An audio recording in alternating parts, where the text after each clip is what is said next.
Hello అండి, నమస్తే. Welcome back to my channel. ఎలా ఉన్నారు అంతా? నేను చాలా బాగున్నాను.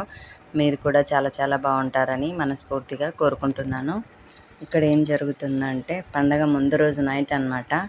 పండగ ముందు రోజు ముందే వచ్చేసింది కదా వీడియో. పండగ ముందు రోజుది ఇంకా షాపింగ్ అయిపోయిన తర్వాత షాప్ నుంచి ఇంటికి వచ్చేసి ఇంకా next day morning idli prepare చేయాలని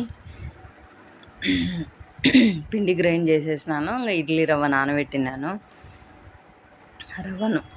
రవ్వను కలిపేసి ఇక్కడ అదే కలుపుతున్నాను అనమాట. కలిపి పెట్టేస్తే ఇంకా మార్నింగ్ అంతా రెడీ అవుతుంది కదా, ఇడ్లీ మార్నింగ్ అంతా రెడీ అయిపోతుంది అనే ఉద్దేశంతో ఇక్కడ పిండిని ఇట్లా తెలుసు కదా అందరికీ, ఇంకా ప్రత్యేకంగా నేను చెప్పాల్సిన అవసరం లేదులేండి. రవ్వ నానబెట్టి ఒక 2-3 సార్లు కడిగేసి పిండి మన మినపపిండిలో కలుపుకోవడమే కదా. ఇంకా అదే పిల్లలు తినీక కూడా రెడీ అవుతున్నారు. వంట కూడా అయిపోయిందిలేండి. ఇంకా నైట్ తిని తొందరగా పడుకోవాలా, మళ్ళీ మార్నింగే లేవాలి కదా, నెక్స్ట్ డేనే కదా వినాయక చవితి. సో మాకు ఈ ఇంట్లో ఫస్ట్ పండగ అనమాట, కొత్త ఇంట్లో. అందుకని ఇంకా మార్నింగే లేచి ఇంక అన్నీ చేసుకోవాలని అన్నీ తెచ్చి పెట్టుకున్నాను ఆ ఇంట్లోంచి, పూజకు కావాల్సినవన్నీ కూడా. ఇంకా ఇడ్లీ అంతా కలిపేసి పిండి రవ్వ అంతా కలిపేసుకొని పక్కన పెట్టేసుకొని ఇంక అన్నీ క్లీన్ చేసుకొని తోమేసుకొని ఇంకా మార్నింగ్ ఫాస్ట్గా అయిపోవాలి కదా. నైటే ఇవన్నీ ప్రిపేర్ చేసి పెట్టుకుంటే మార్నింగ్ ఇంకా బయట క్లీనింగ్ ముగ్గు ఇంకా డైరెక్ట్ పూజ దగ్గరికి వెళ్ళిపోవచ్చు కదా, వంట పూజ. అందుకోసం ఇంకా నైటే ఇవన్నీ చేస్తున్నాను అనమాట. నైట్ ఇవన్నీ చేసుకుంటేనే మనకు మార్నింగ్ ఫాస్ట్ అయిపోతుంది అనమాట. అయినా లేటే అయిందిలేండి. నాకు కొత్త కదా, అన్నీ అసలు చేతికి అలవాటు అవుతలేవన్నమాట.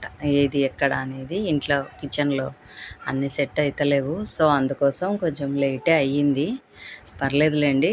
ఇంకా మేము వెళ్ళేసరికి అక్కడేం పూజ కూడా ఏమి అవ్వలేదు మా ఇంటి దగ్గర వినాయకుడికి. ఇంకా ఎందుకంటే ఫస్ట్ నుంచి కూడా నేను అక్కడికే వెళ్తుంటాను కాబట్టి అక్కడికి వెళ్ళి నైవేద్యం అది ఇచ్చి కొబ్బరికాయ కొట్టించుకొని వచ్చినాను. అవి నెక్స్ట్ వీడియోలో పెడతాను. ఈ వీడియో మరి లెందీ అయిపోతుంది కదా, ఓన్లీ ఇంట్లో మాత్రమే పూజ ఎలా చేసుకున్నాం అనేది ఈ వీడియోలో ఉందన్నమాట. చూసేయండి, చూడండి. అసలు అక్కడి నుంచి తెచ్చుకొని అన్నీ అట్లే పెట్టేసుకున్నాను. ఇప్పుడు అవన్నీ కూడా సర్దుకోవాలి. ఇంకా మా వారు కొబ్బరికాయలు కూడా తెచ్చినాడు. అన్నీ రెడీగా ఉన్నాయిలేండి. ఆ పూజకు కావాల్సినవి నేనే వెళ్ళి తెచ్చుకున్నాను కదా. ఇంకా మందాసనం పెట్టేసుకొని చేసుకుందాం. మొన్న వేరే వాళ్ళకి ఇచ్చింటనమాట మందాసనం. ఇంకా దాన్ని పైన పెట్టి కుదరలేదు. సరే ఇంకా ఇప్పుడు మంచిగా మనకు పూజలకు కూడా యూజ్ అవుతుంది కదా, మంచిగా పెట్టేసుకొని ఇంకా లోపల దేవుంది కూడా కొంచెం ఇరుగ్గానే ఉంది కదా, ఇట్లా బయట హాల్లో పెట్టుకుందాం అనుకున్నాము. ఇంకా ఇక్కడేమో అంతా పెట్టేసినాను బయట. కింద కూర్చొని తింటేనే కదా ప్రశాంతంగా ఉంటుంది. ఏమో ఇంకా కింద కూర్చొని తినేంత ఫీల్ అయితే రాదు. ఇక్కడ ఒక పిట్ట కనిపిస్తుంది, పక్కనే విండో పక్కన చెట్టు ఉంది. చెట్టు మీద పిట్ట వాలిందనమాట. ఆ పిట్టని క్యాప్చర్ చేయాలని నేను ఎంత ట్రై చేసినా అది మరి పడిందో లేదో తెలియట్లేదు నాకైతే. చిన్న పిట్ట అసలు ఎంత క్యూట్ ఉంది, ముక్కు పొడవుగా ఉంది. దాన్ని పట్టుకోవాలా, ఫోన్లో క్యాప్చర్ చేయాలని ట్రై చేస్తున్నాను. ఇక్కడ ఇంకా పూలు చెట్టు ఉందన్నమాట, మా విండో పక్కనే ఉంటుంది. విండో తీయంగానే నాకు మంచిగా పూల మొక్కలు పచ్చ పూలు కనిపిస్తాయి అన్నమాట. మంచిగా ఉంటుంది కదా పూలను చూడంగానే మార్నింగ్ టైంలో. నాకైతే చాలా ఇష్టం కదా మొక్కలు పూలు ఎన్ని ఉన్నాయి కదా. ఇంకా అక్కడ నుంచి తెచ్చుకోవాలి మా ఇంట్లోంచి. కొన్ని తెచ్చుకుంటున్నానులేండి. అన్నీ ఇక్కడ పెట్టేసుకోవాలనే ఉద్దేశంతో మంచిగా పూల మొక్కలు అన్నీ ఉన్నాయి కదా, తెచ్చుకుంటాను నిదానంగా. ఇదండి ఇవాళ వీడియో. నా వీడియో ఎలా ఉంది ఏంటి, నచ్చితే లైక్ షేర్ సబ్స్క్రైబ్ ఖచ్చితంగా చేసుకోండి.